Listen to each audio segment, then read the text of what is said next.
Alrighty, time for another dollar dialogue segment. And we've talked a lot on this podcast about buying a home, but not so much about selling a home and the different strategies used to sell those bricks and mortar that are so important in Aussies' finances. So here today, we have David Kaity. He's the founder of Revolutionary Real Estate and author of the book Real Estate Agents Don't Sell Homes. Very interesting title. It's available at Amazon and all good bookshops, and I'm sure we'll give it a bit of a plug later. But for now, David, thanks so much for joining us on the Savings Tip Jar podcast. Absolute pleasure, Harrison. Thank you for having me. Thanks for coming on, David. I'm so excited to get into this. It's such an interesting premise. Real estate agents don't sell homes. But before we jump into the conversation, do you have a savings tip to share with us today? I do, and it goes against the grain, like most things I say, and it's to do with the premier listings that have caused a bit of a stir in terms of how much it costs to market your home. And actually, if you can find an agent who you can convince, avoid the premier listing. Most people actually don't need to pay for that in order to get the right exposure for their home. So go with the standard listing. You'll save thousands. Yeah, I've always wondered that when I'm browsing. I'm a new home buyer myself, having settled in July. And I've wondered if that premier listing that sits at the top is really worth it, but good to know. Maybe it's not. So good savings tip there. And I think it flows well into the rest of what we're going to be talking about today. So my first question to you, David, is when you're selling the home, just broadly, how do you rein in those costs?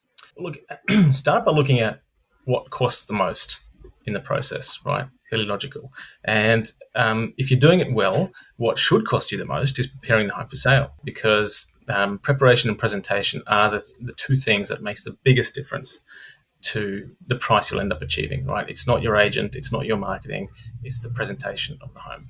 And it's very easy to overcapitalize when you're doing this. So spending on the wrong areas and spending the wrong amount of money.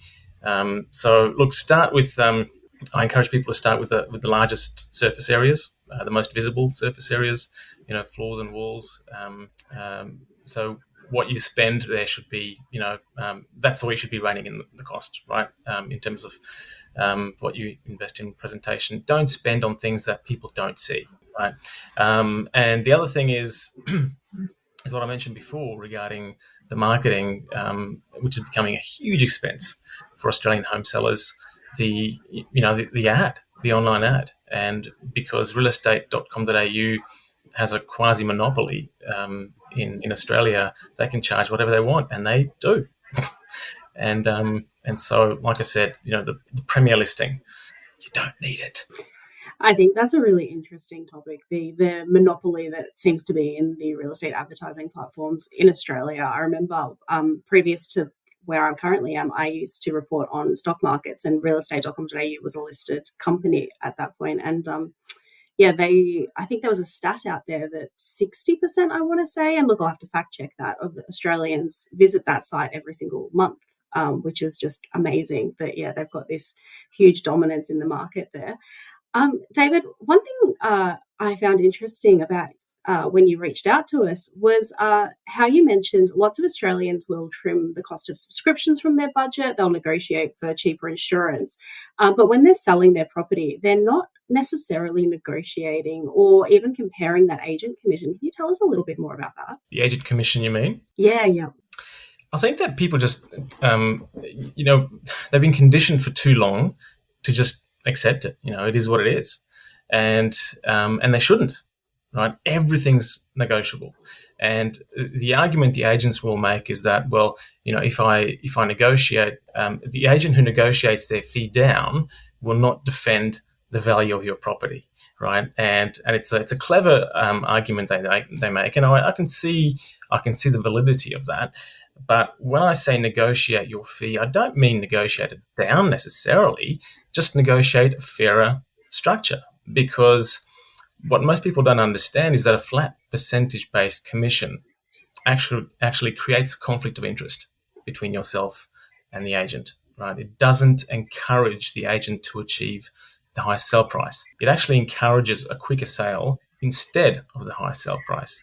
And it's simple maths, right? It doesn't matter what the percentage is, right? Whether it's 2%, 3%, 1%, doesn't matter. What does that translate to in dollars for the last $50,000 or $100,000 of your home's value when you're selling? It's nothing, right? So the incentive is to move on to the next one. Sell quickly, move on to the next one. So negotiate a fairer structure that incentivizes the agent to go for that stretch, for the premium, and not the first 90%, because that's where the real difference is made, the last stretch. Yeah, for sure. That's a really good point. And it's something that I saw with my parents when they sold their home a handful of years ago. I think that just openly out there, the price guide was $850 to $950 and it sold for $850. And I feel like I was like, oh, I reckon because I feel like the agent favored speed over just trying that little bit harder. And I wonder what their fee structure was. And maybe they could have shot for $950 because I reckon they would have got it.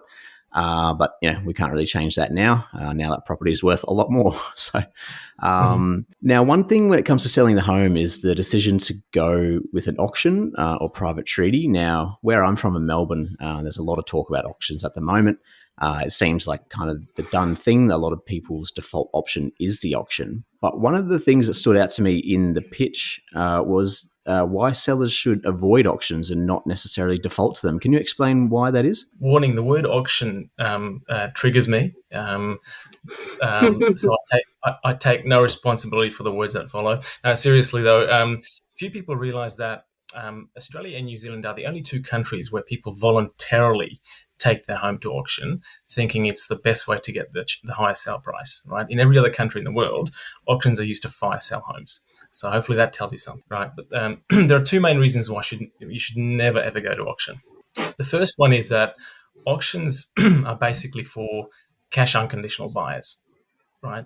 Now that usually represents a minority of the buyer pool, okay? So you're effectively locking out everyone else, right? And you're going for the minority. So when you limit your pool of buyers, you limit the competition for the home. And there could be buyers out there who would be prepared to pay significantly more than the best bidder at any auction, with some, reasonable conditions that you may be very open to, right? So that's the first reason. The second reason is auctions rarely, if ever, discover the budget of the winning bidder, right? Auctions discover the limit or the budget of the last loser, right? People don't understand that enough, and they should. So let me illustrate that with an example. Let's say there's a home that's worth somewhere around $950 to $1 million, right? And there are three people who fall in love with it, and they all want it. But they all have different budgets, like everyone at an auction. Let's say the first buyer has a budget of, let's say, $950. The other has a budget of $1 million, and the third one, $1.1 million, right? So the auction starts at, let's say, 900, gets to 950. That's the budget of the first person, right? They're out. They can't pay any more. But let's say the home is now on the market, right? So bidding continues, reaches $1 million. That's the budget of the second buyer, and so that's it. They've reached their limit. They're out. So what does the last bidder have to pay to own that home, right? A fraction above $1 million, whether it's $1 million and 1,000, $1 million and 5,000, it doesn't matter, right? But it just means that you've lost out on $95,000, and despite that massive loss, people will be celebrating, and clapping. Yay! The auction went $50,000 above reserve. Hooray for the agent! Hooray for the vendor! It turned out to be a complete disaster. I think it's a really interesting, especially like I hear a lot of first home buyers talking about, or they're almost forced to go to auction because there are just so many auctions and so many properties go to auction that they're interested in. But having that subject to finance clause, that's not possible in an auction. So if you're going for a home loan to get a home at auction, you do kind of have to risk potentially even losing your deposit, because if the bank turns around and says, oh, we're not going to fund the purchase of that property, you've lost it. You've handed it over when you've won the bid, and that's that. So yeah, it is something that would make me particularly anxious, and it's a really interesting point to raise there. I want to U-turn, David, and go back to the title of your book, Real Estate Agents Don't Sell Homes. If real estate agents aren't the ones selling homes, who is? Not in the least bit provocative, that title, is it? Look, it's if you've ever bought a home, I'm sure you'll be able to relate to this, but it's chances are you didn't buy the home because someone talked you into it, and by someone I mean the agent, right? People don't buy properties because they are talked into it or convinced, or there's none of that, right? They walk in, they have a look around, they find out the budget, and they decide, well, does it tick their boxes or does it not? Do you have feelings for it in some way? People make that decision of their own accord.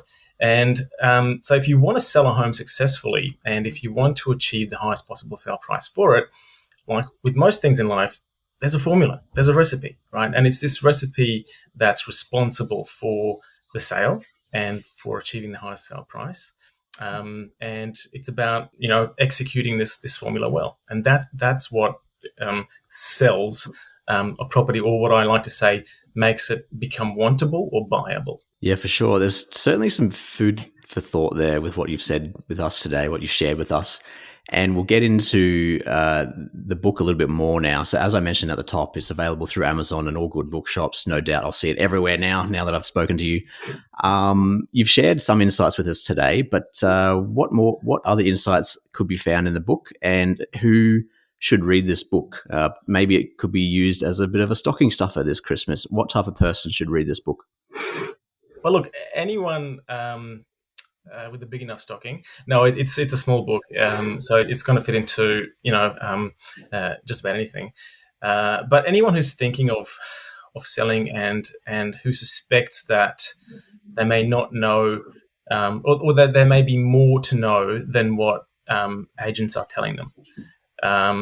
Because I find that there's and again, another strong expression, which is typical of me. I think there's an epidemic of ignorance among Australian home sellers about so many things to do with selling a home, and they're just not informed enough. And when people want to get informed, they are going to the wrong place for that information. They're going to real estate agents, and it's not in the interest of the industry in general, to give you the education that you need. There's a reason why the industry has been voted the least ethical industry in the country for the second year in a running. Or I'm not making that up. It's the Governance Institute of Australia. And there's a reason why it's been in the bottom 3 least trusted professions, for generations and decades, according to Roy Morgan polling. So get educated, get informed, because you only know a fraction of what there is to know. Absolutely. Yeah, it's been a really interesting conversation, David. We're so happy to have had you on to share your insights with the audience. Thanks so much for coming on the Savings Tip Jar. Absolute pleasure. Thanks, Brooke. Thanks David. Fair bit of food for thought there. Thank you.